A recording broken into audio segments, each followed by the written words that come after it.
subjected to human contact throughout their lives during husbandry and experiments.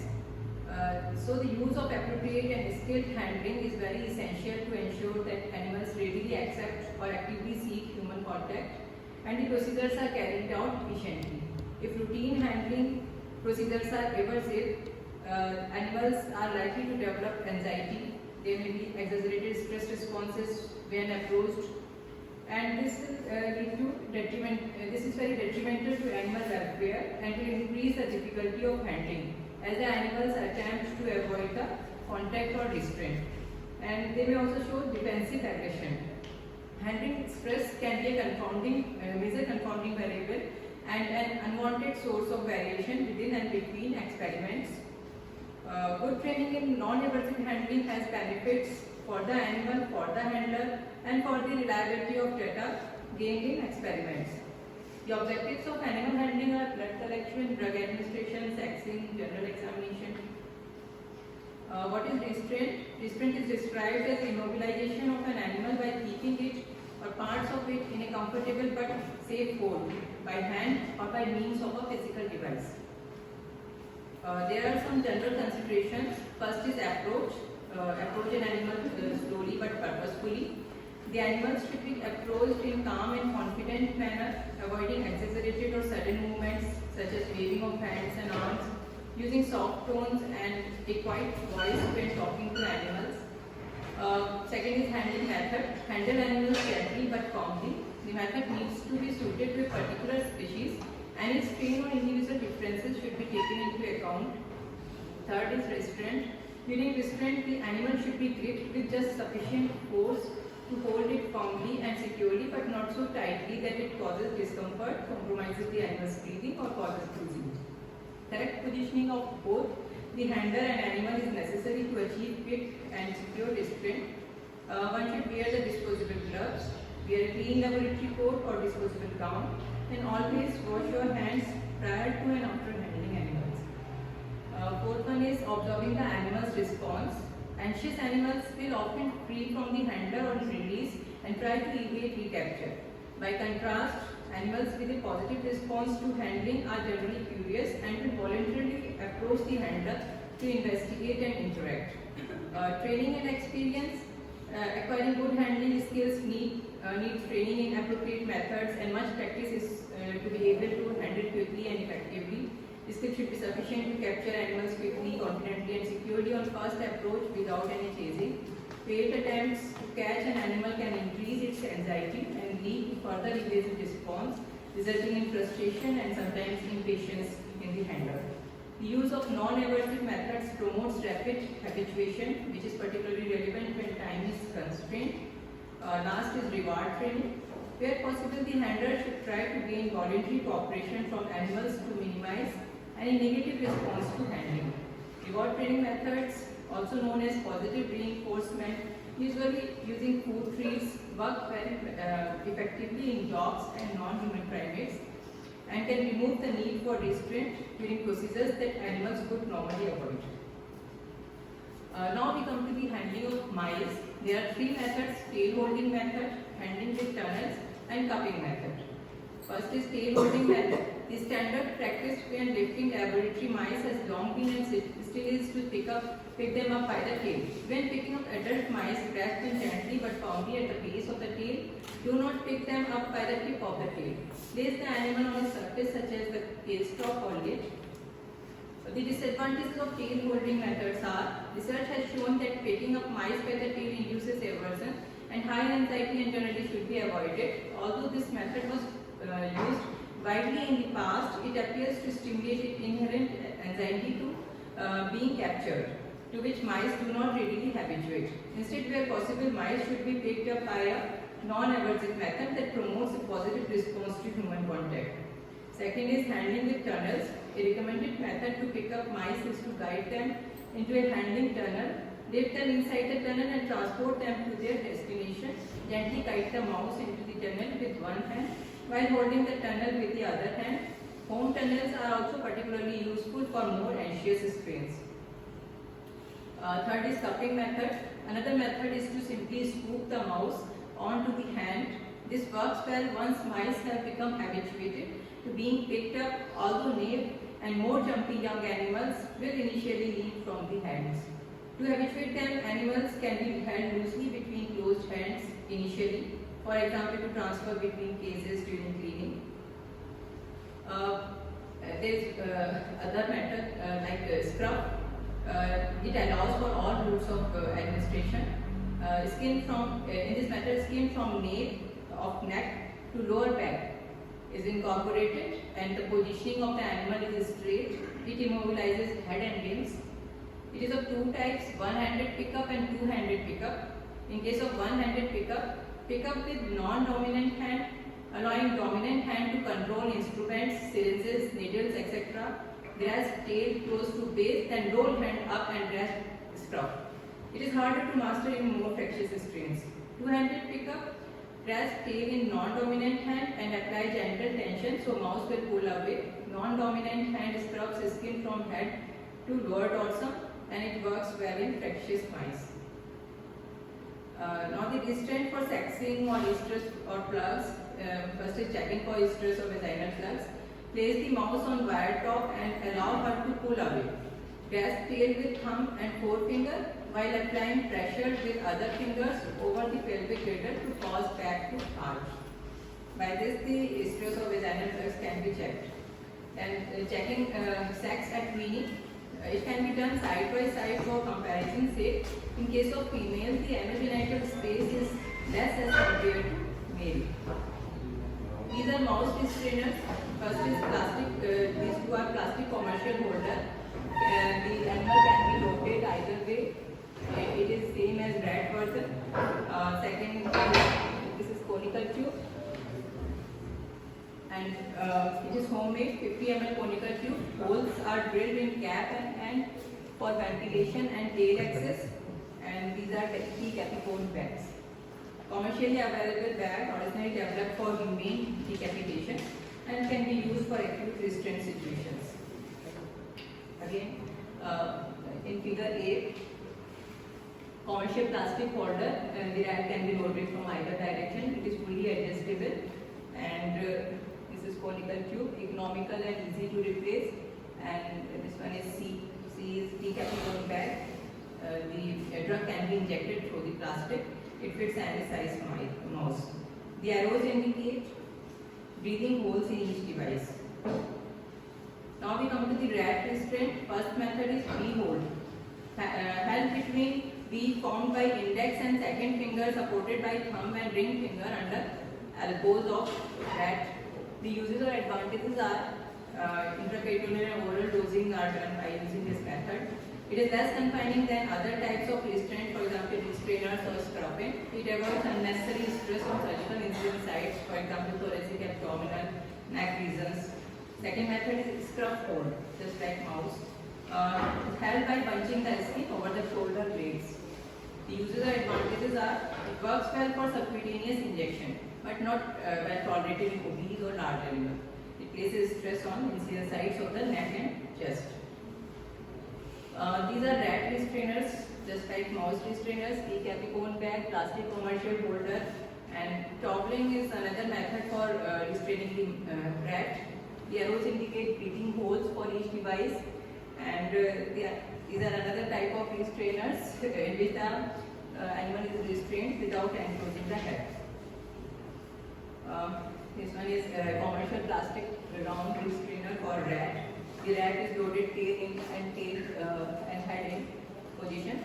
Tail in for small rat and head in for larger. Tail in means the tail is entered first in the device, and head in, the head is entered first. The rat size, loaded direction and stopper position combine to allow access to tailwheel. Here adjustable stoppers are present. The rat restrainers can be used with the stopper positioned midway for hindquarter bleeds or injections. The animal's head is placed within the device to prevent biting while leaving access to hindquarters. The stopper is at half way point of restrainer, preventing rat from moving forward, and this rat is positioned head in. These are flat bottom hard plastic restrainer, and commercial decapicone bag. Both prevent rat from rolling over while in restraint. The commercial bag originally developed for humane decapitation and bag can be used for acute restraint situations. Injections may be performed directly through the plastic bag. Toggling, it provides gentle restraint to rat and it is done for oral dosing, general examination, nail or teeth trimming. Now we come to the hamster restraint. In figure A, pinch method for quick transportation from case to case. In figure B and figure C, scruff method. Large amount of dorsal skin is secured and it allows for examination and or dosing. Cupping method we have already studied in previous slide. It can be used to scoop animal up and transfer quickly to secondary containment. These special or commercial restrainers designed for hamsters are hard to find. Now we come to the aim of administration. To be effective, a drug must enter the body and get to its site of action. Best method of administration of a drug depends on its properties. Injections tend to be fast acting, oral administration is usually slow acting and of a longer duration. These are the routes of administration. The substances may be administered to laboratory animals by peroral, intravenous, intradermal, intraperitoneal, intramuscular, subcutaneous, and rectum and injection directly into other body parts such as joints or parts of the gastrointestinal system. We will discuss these one by one in the coming slides. First we will take oral administration. The substances may be given orally by inclusion in the diet or drinking water, but it is not possible to be sure that the animal had the entire dose. Some species it will lead to the animal refusing to eat and drink, particularly in mice. Adding drugs to the water tends to lead to dehydration because the mouse avoids drinking. Gastric intubation or GAVIS. The flexible catheter, for this the flexible catheter or stainless steel needles with rounded tips are used. Needle or catheter passed gently down the esophagus. We will see the pics of these all administration routes of administration in the later slides. Care must be taken not to damage the esophagus or insert the needle into the trachea. The needle or catheter can usually be observed passing down the esophagus on the left side of the neck. Care should be taken to avoid biting or chewing the catheter. Then intravenous administration. The injection is given directly into the vesicular system through a vein. In rats and mice, lateral tail vein is used. It can also be given into dorsal metatarsal vein. In guinea pigs and pigs, ear and femoral veins are used. In rabbit, marginal ear vein, fowl, brachial vein, and intravenous injection may be given into the cephalic veins and jugular veins of dogs, cats, hamsters, and parrots. Then intradermal administration is given between layers of skin. Like in tuberculin testing in primates, the skin of the upper eyelid is often used. Then intraperitoneal administration, the injection is given to the abdominal cavity. IP injections in rodents are in the lower left or right quadrants of the abdomen, as there are no vital organs in this area. There is one IP map. We will see this in the coming slides. The quadrants are demarcated by the midline and in line perpendicular to it passing through the umbilicus. The animal should be held either by an assistant or in one hand on its back and the needle angled at 45 degrees to the skin. Intramuscular administration, injection is given into the muscle. It is painful due to the distension of muscle fibers which occurs at the site of injection. Generally, compound should be injected into the quadriceps group on the front of the thigh. The muscle can be immobilized with one hand while injecting with the other. Injection can be given into the caudal thigh muscles, but the sciatic nerve runs through these muscles, so irritant compounds should not be given here. It may damage the nerve. In rodents, the quadriceps feels like a peanut on the front of the thigh and can be immobilized with the thumb and forefinger of one hand whilst injecting with other. In large animals, gluteal muscles are used. Gluteal muscles are present at the base of the tail on either side of the tail. In adult pigs, injections are given into the neck muscles, but long it is required to penetrate the fat layer. In piglets, injected into the caudal thigh muscle, fowl, pectoral muscles. After the injection, this site should be massaged to disperse the drug. Then subcutaneous administration. It is given under the skin. It can be given into the scruff of the neck. A fold of skin is lifted using the thumb and first two fingers of one hand. The needle is passed through the skin at the base of the fold parallel to the body, and care should be taken to avoid penetrating deeper tissues, and it is rarely painful. In rabbits, subcutaneous administration it is given over the flank, and provided that care is taken with adjuvant. If there is an adjuvant reaction in the skin over the respiratory muscles, this can cause pain on breathing. The flank area in rabbit is in between the rib and the hip, just above the belly. In sheep, under the skin over the ribs, the subcutaneous administration is done. In pigs, the skin behind the ear or fold between the leg and the abdomen. Pigs have more subcutaneous fat, so absorption will be slow due to the poor blood supply. Now we come to the oral dosing. It is also known as Gavesine, Burroughs or PO.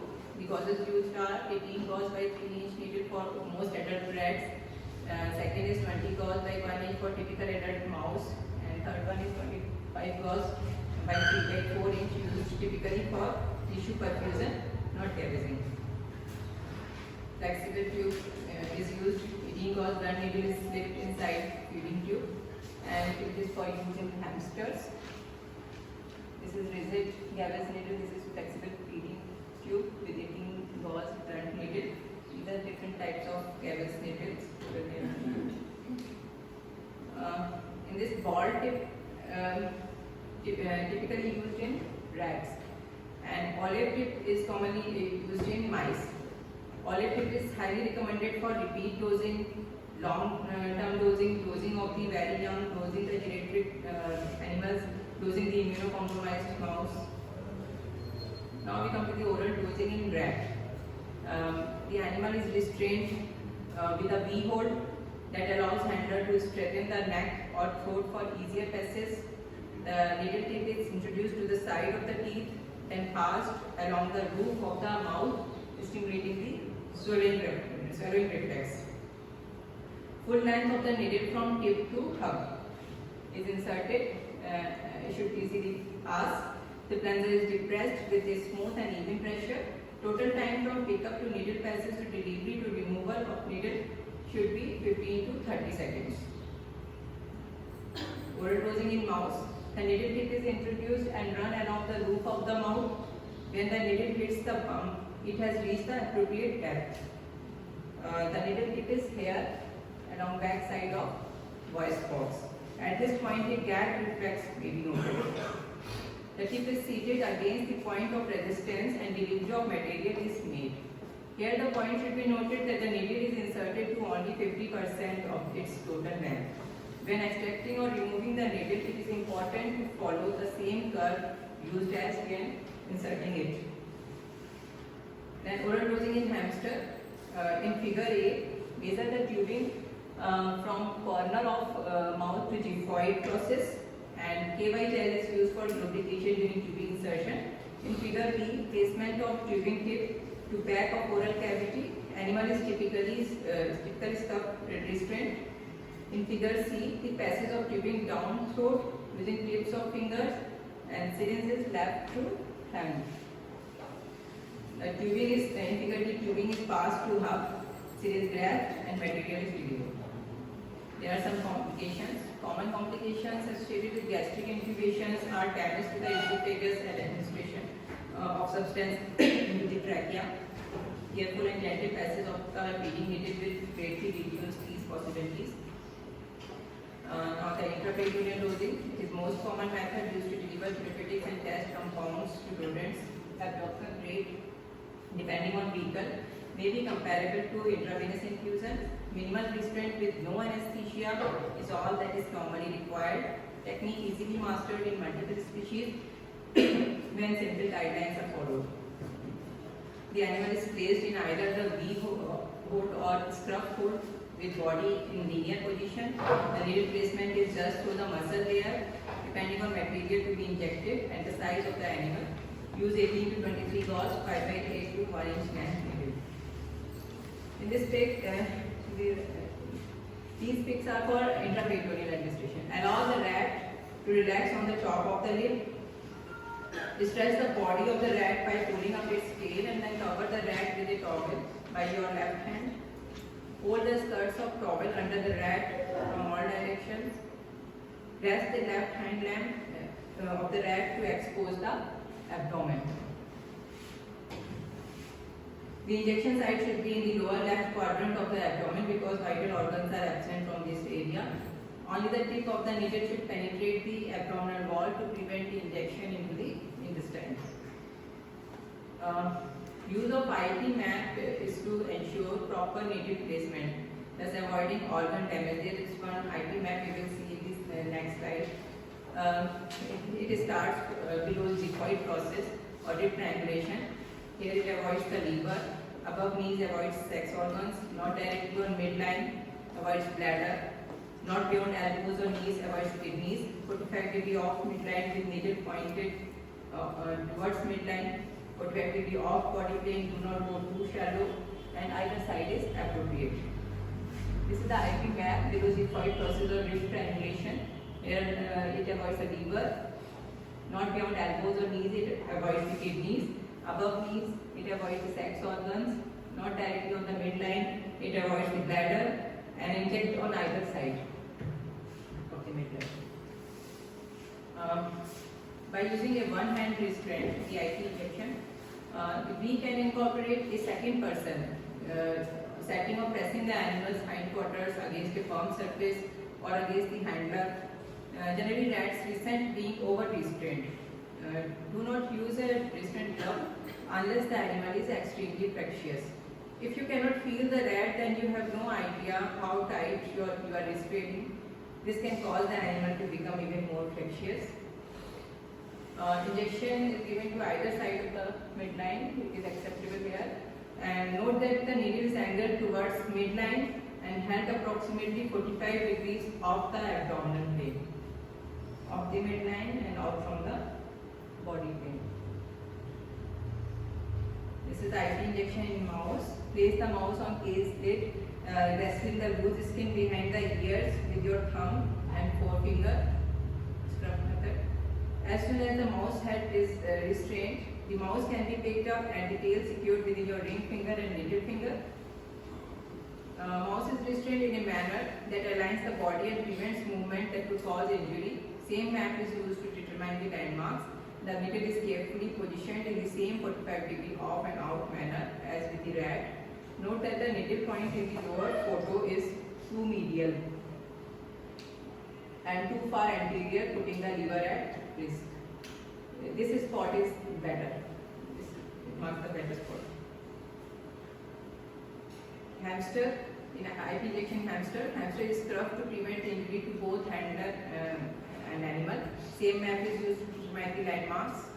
Needle is carefully positioned in the same 45 degree off and out manner as with rats and mice. As with rats and mice, the needle needs to be inserted only enough for passage through the skin and muscle wall, not full needle insertion here. And subcutaneous injection. Subcutaneous injection is commonly used to deliver treatments, for example, fluids, antibiotics, analgesics. It is less common route to test for test materials, faster absorption rate than intramuscular route and slower than intravitreal or intravenous routes. The needle is introduced under the skin to deliver materials. Rapid delivery of large volumes will cause discomfort by this route, and delivery of oily or less aqueous materials may also cause discomfort. Subcutaneous injection in rat. Restrain the animal against body or pressing gently against its flat surface. A generous flap of skin is secured between the thumb and index finger. Here. Injection is given between the shoulder blades, and take care to ensure needle tip is not pointed towards the spinal cord. Then in mouse, pick up a mouse and spin its tail to put it in a faint condition. This is the first step for subcutaneous injection. Then grasp the loose skin on the back of the mouse from ears along the legs and restrain the legs with your ring finger and little finger. After disinfecting the surface area, insert the needle in the lateral side of the abdominal wall and push upwards to the armpit of the mouse. inject the substance slowly. A lump of injection substance can be seen through the skin after injection. An intradermal injection in mouse can be done in the scapular region as with rats, or in the flank region. In the first pic, you can see the needle bevel is down and skin is loose to allow fluid to flow. Only a slightly raised loop will result at injection site. There is one modified subcutaneous injection in the flank area, and it is often used to deliver tumor cells in oncology models. Here the needle bevel is up to force fluids against the skin, trapping them, and this forms a well-defined lab at injection site. Now we come to the intravenous injections. Fastest route of absorption, often used when injecting cells, for example bone marrow. Catheters can be used for slow infusion of viscous materials or for large volumes. Typically the tail vein is used. Vasodilation is easily accomplished with warm water. Tail vein injections do not require anesthesia. Anesthesia is required when the penile vein or when the intracardiac route is used. Multiple or serial injections over time require planning and care to preserve access to the selected venous route. This is typical setup for mouse tail vein injections. The components are elevation, restraint, securing, and vasodilation. Warm water is used for vasodilation. For tail vein injection, the identification of vein and artery is important. Arteries are dorsal and ventral, and veins are lateral. Tail is held straight and parallel to the table surface. Hands are positioned in a manner to provide tension in the event the animal moves. An unsuccessful injection will produce a blab, and advancing the plunger is difficult. Like this. In this pic, unsuccessful injection done with blue dye, and it demonstrates infiltration of surrounding tissues. A successful injection caused rapid and easy delivery of materials. Here in this pic, successful injection here with blue dye, and it highlights the vein's position related to the artery. Now the penile vein injection. This procedure can be done in rats, guinea pigs, and mice. This technique is very useful in animals with no other easily accessible veins, that is hamsters and guinea pigs, colored mice, or animals with damaged tail veins. And one should take care for not damaging the penis. The obvious drawback is that it may only be performed in male animals, and use of this technique in very young animals is not recommended. The handler can easily injure the penis trying to expose the glands. For penile vein injection, the animal is slightly anesthetized. The glans penis is exposed by placing the thumb over the lower abdominal area, and while applying gentle downward pressure, sliding the thumb towards the animal tail.